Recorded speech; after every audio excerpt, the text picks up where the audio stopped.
Hello and welcome back. इस lecture में हम लोग डिस्कस करेंगे पिछले क्विज का क्वेश्चन। सारा क्वेश्चन 2D मोशन पे बेस्ड था और क्या अंडरलाइंग प्रिंसिपल है टू डायमेंशनल मोशन का। Two dimensional motion is equivalent to two perpendicular and independent one dimensional motion which I have discussed in great detail in earlier videos. So let us start our discussion. First question. A projectile is projected with initial velocity 6 I cap plus 8 j cap. The horizontal range is. So range, it is better if you say range is equal to 2 ux uy by g, where symbol has usual meaning. So in this question, x component of initial velocity is 6, y component of initial velocity is 8, and g is 10.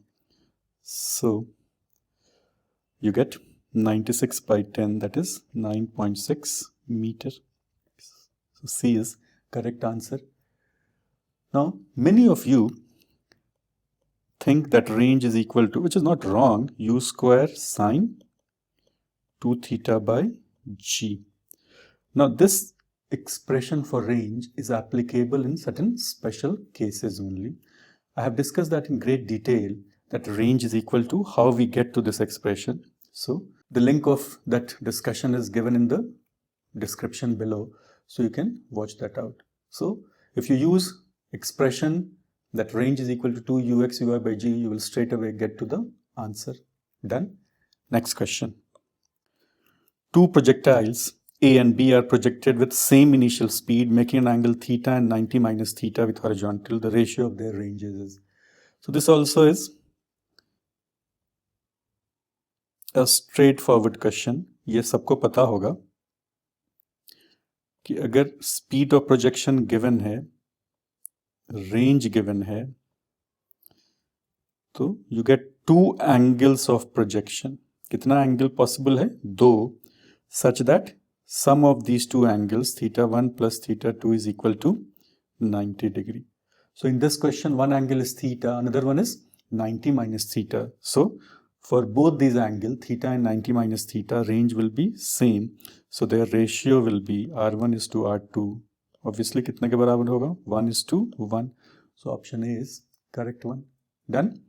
Next question. Two bullets A and B are fired simultaneously from same level and in horizontal direction over lake.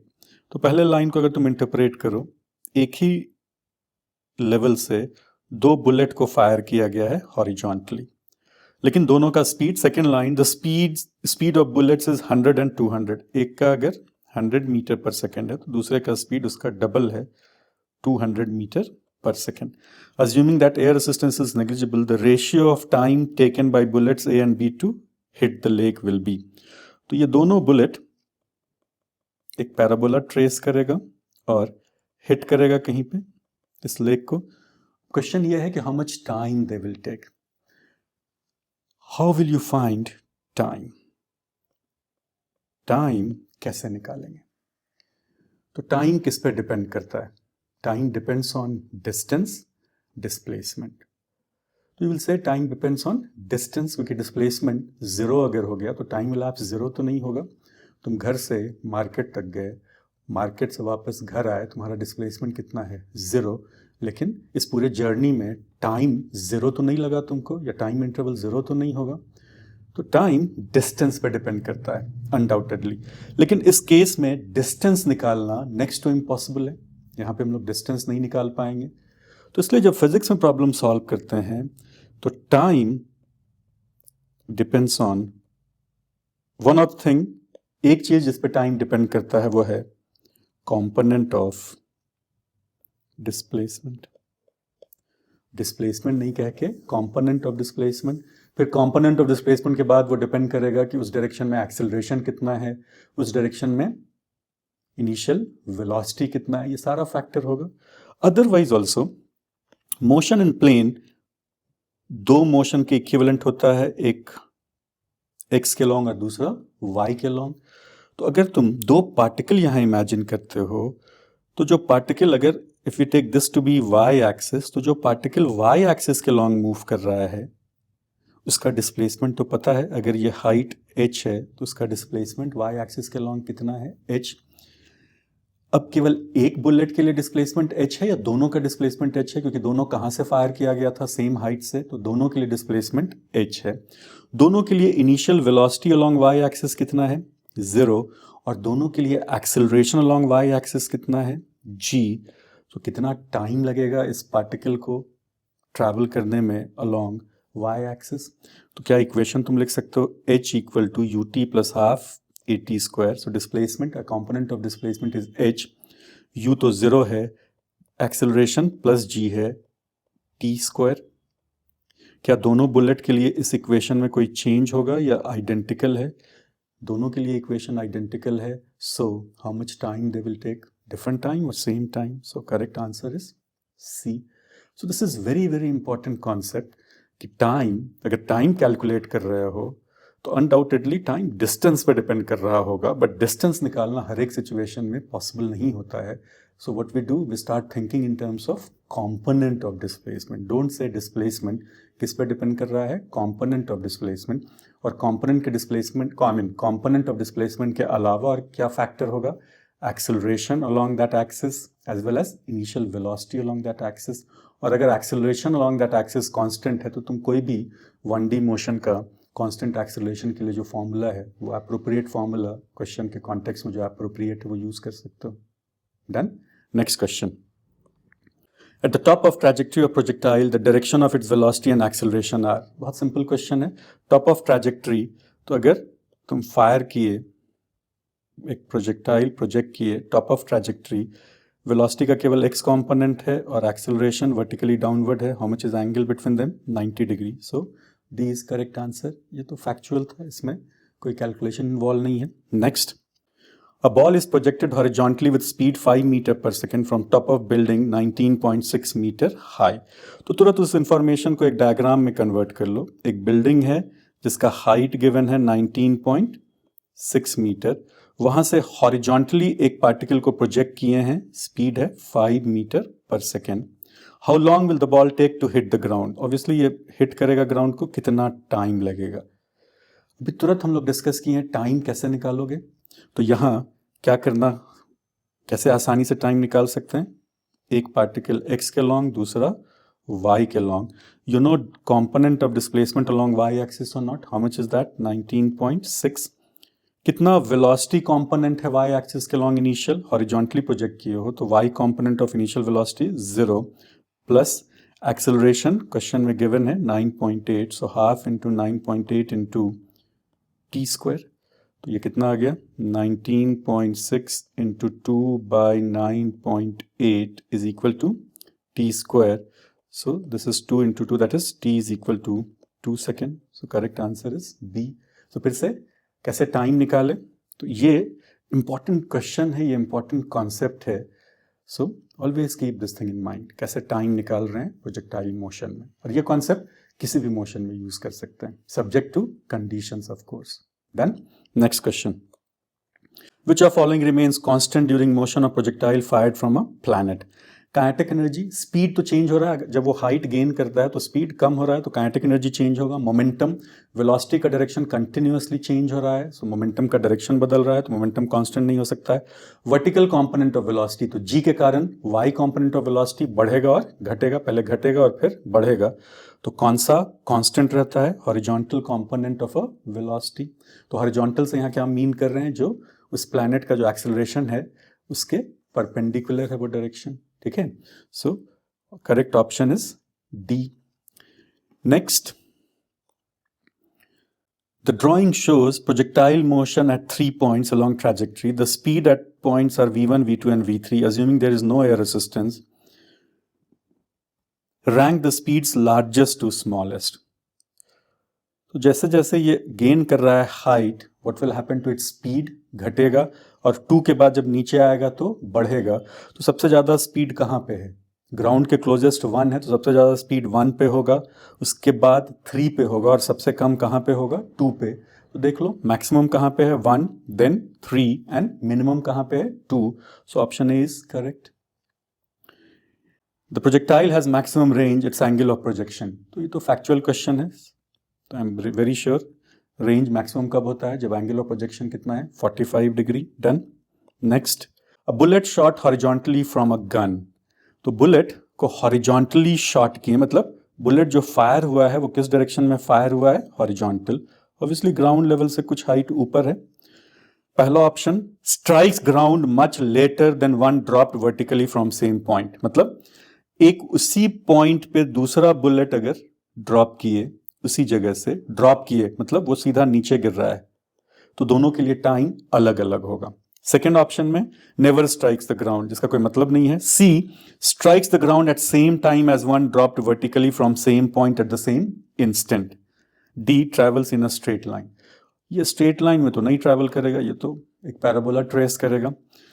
उसी moment पे, option C को ठीक से पढ़ो, इसी moment पे एक दूसरा बुलेट को अगर ड्रॉप किए तो दोनों बुलेट का वाई एक्सिस के अलॉन्ग या वर्टिकल के अलॉन्ग डिस्प्लेसमेंट डिफरेंट है या सेम है, सेम है। इनिशियल वेलोसिटी दोनों का वाई एक्सिस के अलॉन्ग कितना है, 0, और दोनों का एक्सेलरेशन वाई एक्सिस के अलॉन्ग कितना है, g। तो कितना टाइम इलैप्स होगा, सेम। सो सेम टाइम का कॉन्सेप्ट आ गया, तो फिर से answer is C. Done. Next, complete the following statement. In two-dimensional motion in xy plane, the x part of motion and the y part of motion are independent only if there is no acceleration in either direction, only if there is no acceleration in one of directions, only if there is an acceleration in both direction, whether or not there is an acceleration in any direction. तो x part और y part ये हमेशा एक दूसरे के independent होगा, acceleration है या नहीं है। तो करेक्ट एप्रोप्रिएट आंसर क्या है, D. Done. Next, 11. The x and y coordinate of a projectile at time t are given by x equal to at and y equal to bt plus ct square, where a, b and c are constant. The acceleration due to gravity is given by. तो यहां पे दो information तुम्हारे पास है, x coordinate time के साथ बदल रहा है इस इक्वेशन से, और y कोऑर्डिनेट टाइम के साथ वैरी कर रहा है bt plus ct square. How much is acceleration?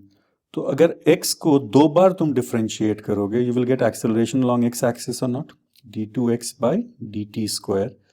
First derivative a होगा, सेकंड डेरिवेटिव 0 है, देख लो। और ay कितना आएगा बताओ, फर्स्ट डेरिवेटिव bt चेक करके देखते हैं। सो पहले dy बाई dt लिखते हैं, तो इक्वेशन 2 से dy बाई dt कितना है, b प्लस 2ct, और एक बार और डिफरेंशिएट करोगे तो d2y बाई dt स्क्वायर, ये कितना आएगा, ये 0 हो गया, plus 2c। So how much is x component of acceleration, 0, y component is 2c। तो एक ही ऑप्शन है c, माइनस साइन। वो हो सकता है अगर तुम इस तरफ x लिए हो और ये y लिए हो, then I mean depending upon choice of coordinate system plus minus sign possible है, बट एक ही ऑप्शन है जहां 2c है, तो वही करेक्ट होगा। So correct answer is C. Done. Next, same question है, what is magnitude of velocity of projectile 1 second after it is fired. तो ये बताओ, x को डिफरेंशिएट कर दोगे तो वेलोसिटी का x कॉम्पोनेंट कितना आएगा, a, और y को डिफरेंशिएट कर दोगे तो y कॉम्पोनेंट ऑफ वेलोसिटी कितना हो जाएगा, b plus 2c into T. अब t इक्वल टू 1 सेकेंड पे vx तो वही रहेगा, vy कितना हो जाएगा, b प्लस 2c।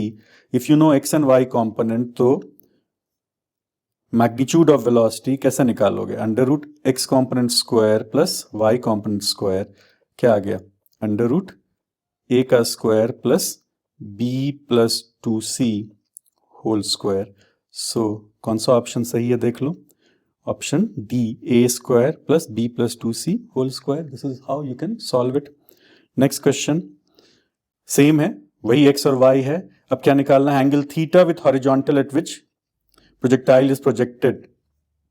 तो किस एंगल पे प्रोजेक्ट किए हो, तो अगेन वेक्टर के कॉन्सेप्ट से tan थीटा लिख सकते हैं y component of initial velocity bye x component of initial velocity. तो y कॉम्पोनेंट, तो x को डिफरेंशिएट किए तो ux कितना हो गया, a, u का मतलब t इक्वल टू 0 है, लेकिन ये इंडिपेंडेंट ऑफ टाइम है, और y कॉम्पोनेंट कितना आया वेलोसिटी का, पहले vy लिखते हैं किसी टाइम t पे, तो vy कितना हो गया, b प्लस 2ct, लेकिन uy का क्या मतलब है, t equal to 0, t 0 put करोगे तो ये एक्सप्रेशन 0 हो जाएगा, you are left with b। तो क्या आंसर होगा बताओ, यहाँ पुट कर दो b by a, so theta is tan inverse b by a। Done.